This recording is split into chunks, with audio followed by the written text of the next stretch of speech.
You know, we often hear the story of Vasco da Gama as this simple, heroic tale of discovery. But what if I told you it wasn't that at all?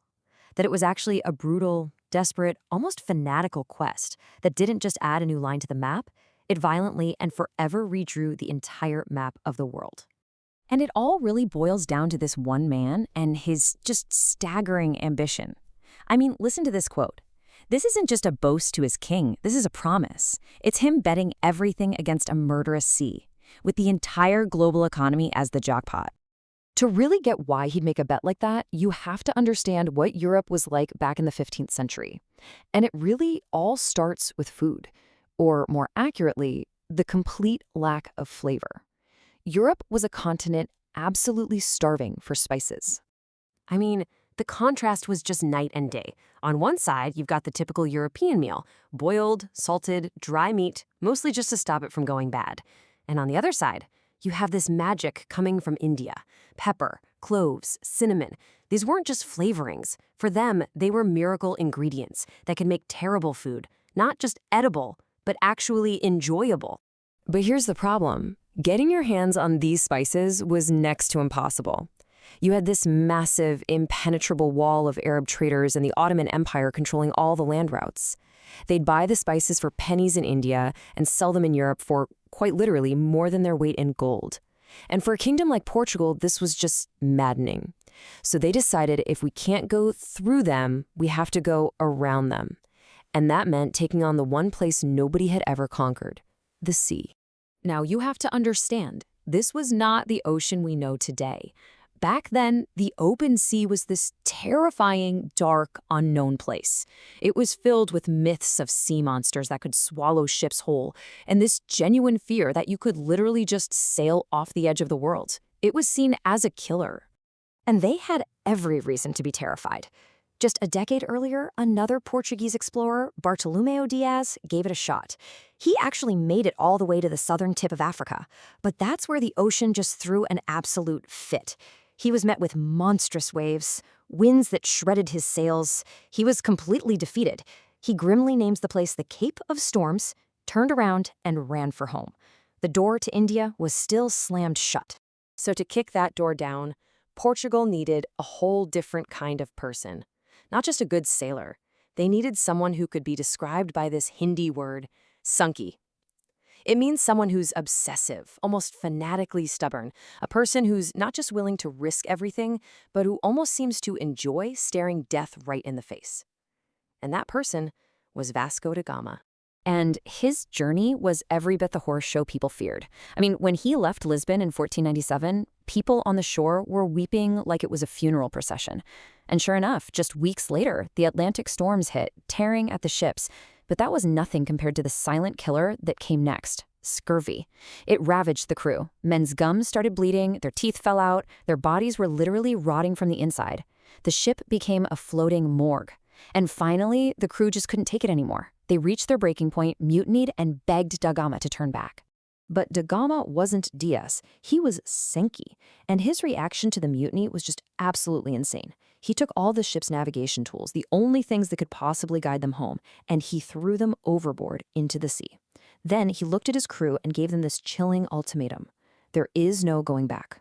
We either find India or we all die right here. The choice was made. And with this fanatical do-or-die resolve, he reached the very place that had broken his predecessor. He sailed straight into the teeth of the Cape of Storms, and after days of just a brutal, violent battle with the ocean, he punched through. He did it. He had conquered the unconquerable. And in that moment of victory, he renamed it. No longer the Cape of Storms, but the Cape of Good Hope, because he had just kicked open a door into a brand new ocean. So now they're in the Indian Ocean. A sea completely unknown to Europeans, but they knew they had to be getting close. The legendary Golden Bird, this land of unimaginable riches and spices, was somewhere just over the horizon. After a stop in East Africa where they picked up an Indian navigator who knew these waters, they set off on the final leg. And then, on May 20th, 1498, something almost miraculous happened. A scent began to drift across the water. But it wasn't the stench of their rotting ship. It was this incredible, divine perfume of sandalwood, cardamom, and pepper. They had found India, not by following a map, but by following its very scent on the wind. They'd made it to Calicut. But the culture shock that came next, well, it was almost comical.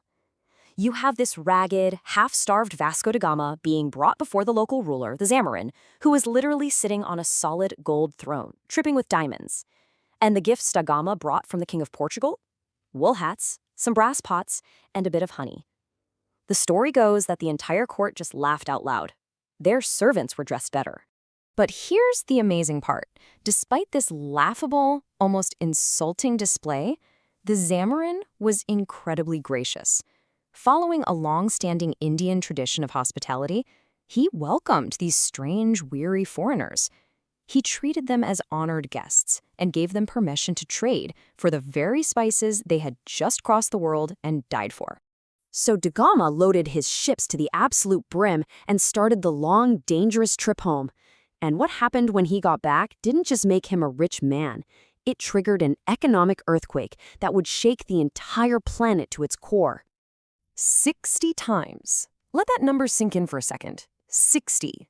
After all the costs were covered, the ships, the supplies, even the salaries for the men who had died, the profit on this one single voyage was 60 times the original investment.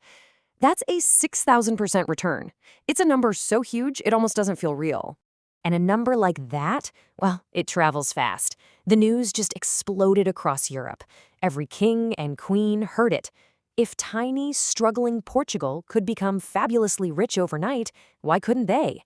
And just like that, a frantic, desperate race was on. Spain, France, Holland, Britain, everybody started building fleets. The sea route to India became a superhighway overnight. But here's the dark twist in the story. The door that Vasco da Gama had kicked open, it wasn't just a gateway for trade. What he had really opened was a Pandora's box. And the legacy of his voyage would be written in blood for centuries to come. Because what came next was this grim, predictable domino effect. The Portuguese who had been welcomed as guests came back. But this time they didn't bring honey and hats, they brought cannons. They seized the sea lanes. Then came the Dutch to fight them for it. Then the French. And then finally the most successful and ruthless of them all, the British East India Company. And so the path of spices became a path of plunder.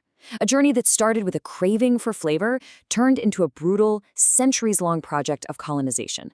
The wealth of what was once the richest region on Earth was systematically siphoned off to fill the banks and treasuries of Europe. And all of this really forces you to ask a pretty fundamental question. Can you really discover a place that's already a vibrant center of world trade and culture? The truth is, India was never just a piece of land on a map waiting to be found. It's an idea. It's an immortal soul that, as history proved, could never, ever be truly conquered. So, if you think about it, the real discovery of India by the world wasn't in 1498, when a European sailor smelt its spices from a ship. No, the world truly saw India for the first time on August 15, 1947, the day it shattered the chains of empire, raised its own flag, and revealed its unbreakable spirit to the world on its own terms. And that kind of leaves us with one final thought to chew on.